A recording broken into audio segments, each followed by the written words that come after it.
Good morning, everybody. John Fiocco here for GAI Insights, bringing you the Gen AI news that is essential, important, or optional. Please don't forget to subscribe and like this if this is useful to you. We try to give you back time in your day. Today, we've got a bunch of interesting articles, some of them around new multimodal input and output, the ability to put videos in, get videos out. And we are joined by Luda and also Tim and Ankash in terms of reviewing our Gen AI news today. Ankash, please start us off with the first article.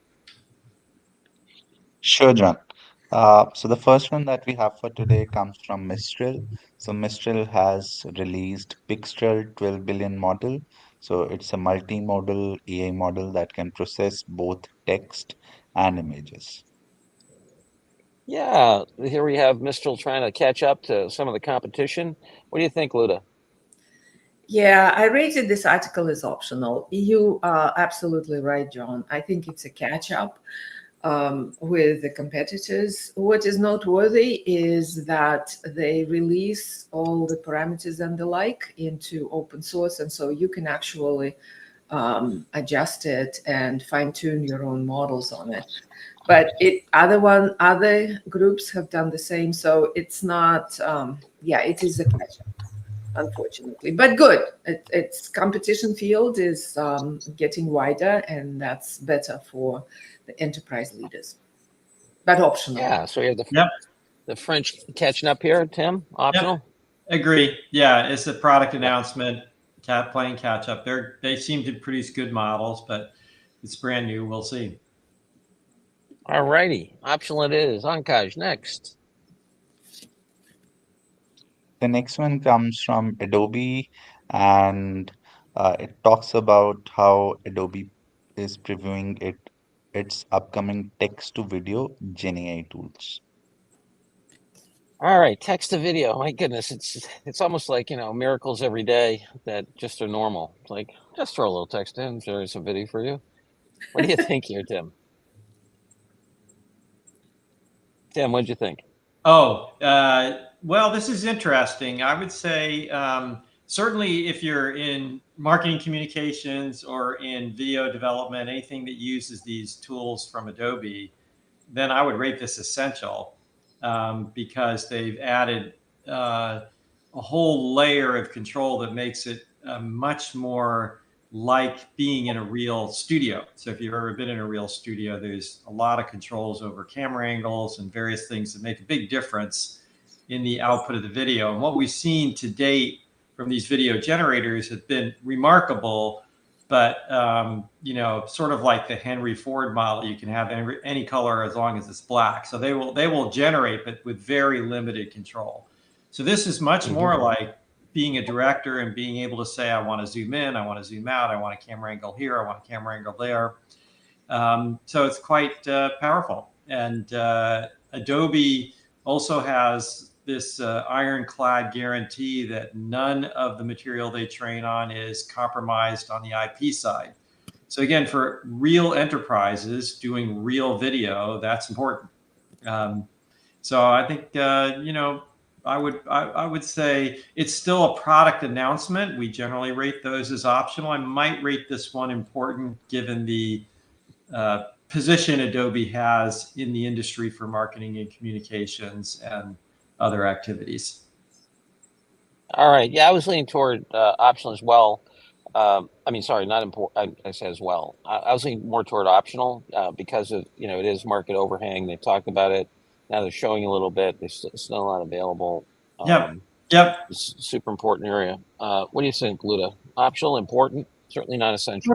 Yeah, I was going optional because it's not yet ready, but it's stunning. It is the type, the Sora level, certainly, and it's also in the tool. Yeah, Adobe is a serious tool that many people use, so it will lean it into important for sure when it's released. But currently, it's really announcement. Yep. All righty. Let's see. Vivek saying, as a leader, the indemnification feature is crucial. Absolutely, Vivek, totally. And that's going to be really interesting. And we see OpenAI and others going toward that in terms of licensing content. But this bad boy for today is optional. Next. Okay, the next comes from Runway, which is also text to video model, and it talks about pioneering new interfaces in the age of generative media. Yeah, I thought it was interesting. The very kind of lyrical article, very short article, a couple paragraphs, talks about new kinds of inputs. And I rated this thing as optional because, I think it's going to be, if I haven't used the tool Runway, you have to sign up for it and do it. But the idea of being able to put in, videos or put in pictures or, and to really go past text, I think is a super important area. But this particular thing, I think, is just a front end on their regular product site. And Ankash, feel free to, if I miss something, let me know as I was going through this. But the ability to generate models from different kinds of input, I think, is super important. Runway is a beautiful tool, but this article I put is optional. What do you guys think? Totally agree. Yep. This is, it's got germs of interesting abstract ideas, and then it's kind of a marketing pitch for the tool, right? A little bit. And to channel my inner John, I grew up with those who invented our current user interfaces and who knew a lot about psychology and interface design. And I would recommend that these people go back and look at those original papers they wrote, which are still available and widely disseminated because they clearly haven't. And they could use a lot of the ideas. So the ideas of responsiveness, anyway, I won't get into too much of a rant other than to say very few people in the current design world have any concept of all the research and study that was done about what interaction ought to look like. So I agree with the fundamental premise. We need new interfaces, but this is an optional article. Yeah, actually, Tim, why don't you just hum a few more bars of that? Because I know when I was talking to our mutual friend Alan Kay, first employee at Xerox PARC, inventor of object-oriented programming, he was talking about some of the testing they did for something like the 1020 by 840 pixelation, and like what pixelation was necessary, what size screen, the responsiveness. And I remember he and I were talking about The Mother of All Demos by Doug Engelbart back in 1968 from Stanford up to the Marconi Center in San Francisco. And they were working, I think, on 16-bit machines back then. And Alan cornered me and he said, "Did you watch that?" I said, "Yeah." He said, "Did you notice how fast the responsive time was?" I said, "Yeah." He said, "You know why that was?" I said, "No." He said, "Because we designed it that way."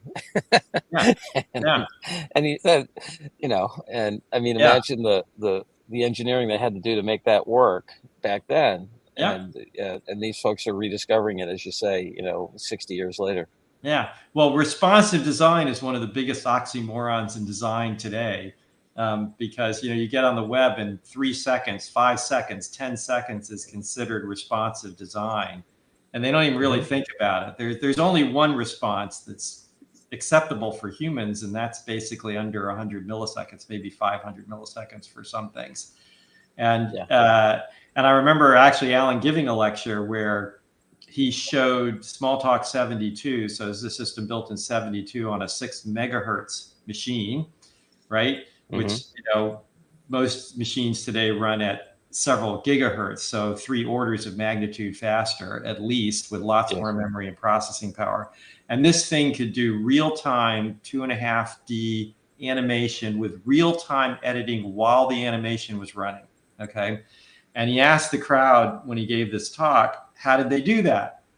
And, everybody's talking about little bits and bytes. He said they did it because they wanted to, because they understood the importance of responsiveness. And, if I could convey, he said, if I can convey anything to you, you really have to care about the human being on the other side of the screen. So in that sense, it's absolutely essential that we try and find better mechanisms, especially for, as you point out, for dealing with different mediums, video and audio and things like that. But it should start with some basic understanding of humanity. Yeah.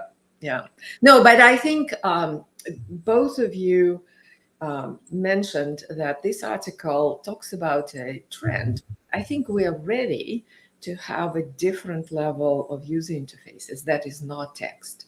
This article is not it, but it's certainly, they talk about discovery and understanding and control and feedback and all these areas, right? But I think we will just see very shortly different interfaces other than text and video, yeah, of how to Oh, design these.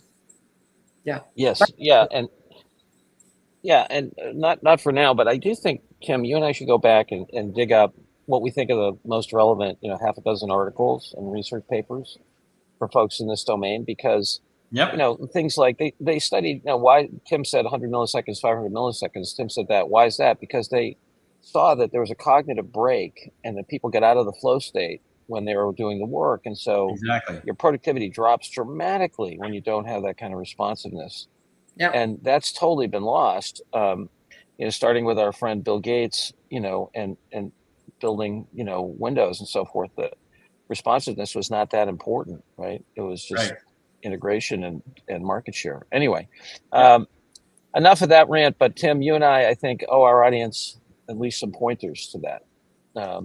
Just in honor of our dear friend Alan, who, anyway, a genius beyond measure. Who All invented right, the next. entire interface of Windows and the overlapping Windows interface. Yeah. Mm-hmm. Yes, and he would throw up if we called it that, right? Because it's really a diminution of the object. Anyway, next, Ankaj, optional for Runway here. The next one is about a new foundational voice-to-voice model titled EVI2. Yeah, the power of the human voice. And the CEO here starts off by saying all the nuance and capability and so forth that's in voice. And voice, I think, is deep and broad. What do you think here, Luda? I was between optional and important and thinking, I think we should rate it as important. Here's why. It's a foundational model. It's voice to voice. The company is focused on capturing and understanding emotions. And so this is a model that can be used by many, many people to create new interfaces. What is interesting that the model is incapable of cloning voices, because you need to modify the code, you need to modify the model to be able to do that, but they give you the capabilities to adapt a voice with preferences and requirements and essentially get a synthetic voice to your liking. And they don't think they did it yet, but they are releasing all the parameters to get this foundational model out there. So it's a very noteworthy development, and I think we should consider giving it an importance. All right. Go ahead, Tim. I was leaning towards optional. I mean, I could be arm twisted maybe into important, because given our prior discussion, it is about a voice interface that they've concentrated on.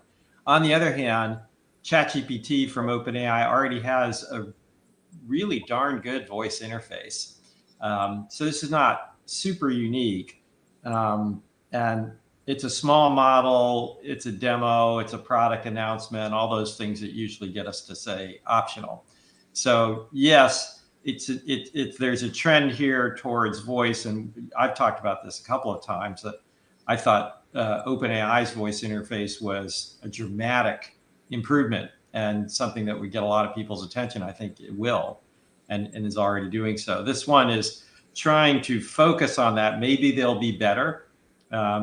It's the other thing about voice is because it's so subtle and so important as a human facility, it's really hard to get it right. And if you listen to the demo, they sound pretty corny.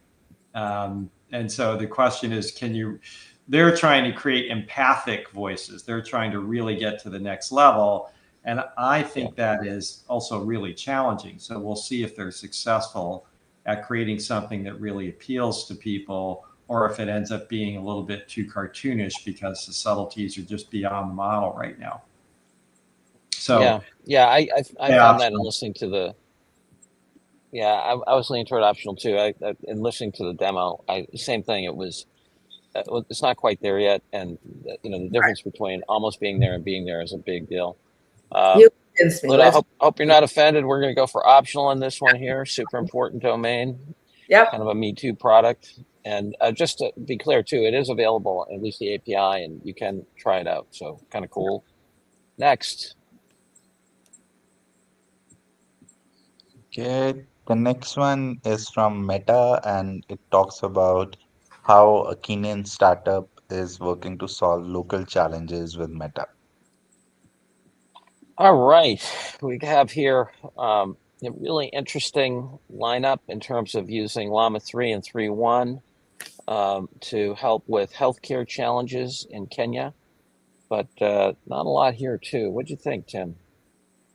Yeah, I wanted this to be important, and I could still be talked into important because it demonstrates how much you can get done with a small amount of resources in an open source model. And I think that's an important message for leaders is you don't need 50 people and, a foundation model from a big name. This is like one guy, and he spent some time at it, but it's one person using a Meta open source model, and he did something pretty interesting.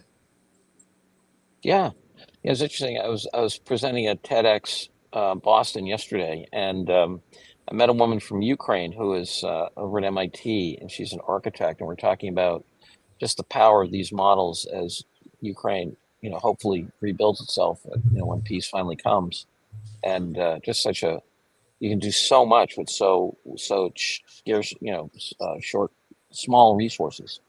But I thought this article too. It's not really an article; it's just kind of I don't know, it's a couple paragraphs of a thing, doesn't give any details, so forth. So I was going toward optional. How about you, Luda? Yeah, I'm I like the message. And so as an article, it's optional, but it is true with almost nothing. He created a very impactful tool for his country that would make an impact in this country. And he's also sharing it in Africa and trying to entice other entrepreneurs across Africa to do the same and probably sharing his model. And so this is what Meta had somewhat had in mind, right? That's why they're sharing it. So it is a very, world peace type of a message, so I'm all for it. So if you want to do it important, I'm on it. I'm with you. All righty. All right, let's ruin our no-hitter here. We're going to go for important for the message. Kind of a crappy little article. I have an idea. They should use a robot to help them with this. Anyway, Ankash, next. Okay, the last one that we have for today comes from Salesforce, and it talks about how Salesforce has pre-built AI tools for healthcare. Yeah, here we have Salesforce, in terms of preformed, capability, libraries of insights in the healthcare area, they claim, and I believe them, good controls, HIPAA compliant and so forth. But I rated this as optional. We've got, one of the big platform companies starting to embed some intelligence and capability. Salesforce, obviously a big player, moving more and more into the enterprise. I know they've kind of struggled with their name because they're more than Salesforce right now, but I was going to give this an optional. It's on their product pathway and important domain, but I don't think really that big a deal for our AI leader. What do you guys think? I agree. I think if you're in healthcare, it's probably more important, but outside of healthcare, it's what you'd expect. Could be important in healthcare again. I think, the ability to do administrative things without having to be in complicated interfaces, which most of the medical systems struggle with, back to our interface discussion. They are perhaps the administrative interfaces to medical systems are among the poorest, in my opinion, and frustrate users. So the ability to just say, I need to do a prior authorization, which is a particular form of medical bureaucracy that is required a lot, could be a big win if you're in that business. So for those in that business, okay. But Salesforce is also maybe a third tier player in that domain right now. So again, not even close to the biggest player. All right. Yeah, interesting. I also rated it as optional, but they're talking about building those tools for 15 industries. So this is kind of cool. Remember, Sure. we talked about the article that in Harvard Business Review that was suggesting we send a bot, a foundational model to medical school. This is getting there, Sure. right? It's all kinds of things that you need to know administratively to work in the healthcare domain efficiently. So this is interesting as it's developing, but it is Yes. optional for now. Yeah, no question in my mind that healthcare in the United States is going to be a place that's going to absorb a lot of AI because the fundamentals are there. It's growing like crazy and it's getting less productive. Yeah. Therefore, the productivity technology will head there. But this one's optional. All right, Akash, give us the almost no hitter here. All right. So we have 5 optionals and 1 important, and the important one is really been elevated there, I think, because of hope and love. The idea that you can do a lot with a little, although it's more for inspiration than for the explanation. So like that. All right. So I hope we've saved our AI leader a lot of time. They can leave 5 of these on the table. And when you have time, read a couple paragraphs about an inspiring man from Kenya. And any announcements or anything, folks? All right. If this has been useful to you, save you some time, please like and subscribe, and look forward to seeing you all tomorrow. Bye-bye now.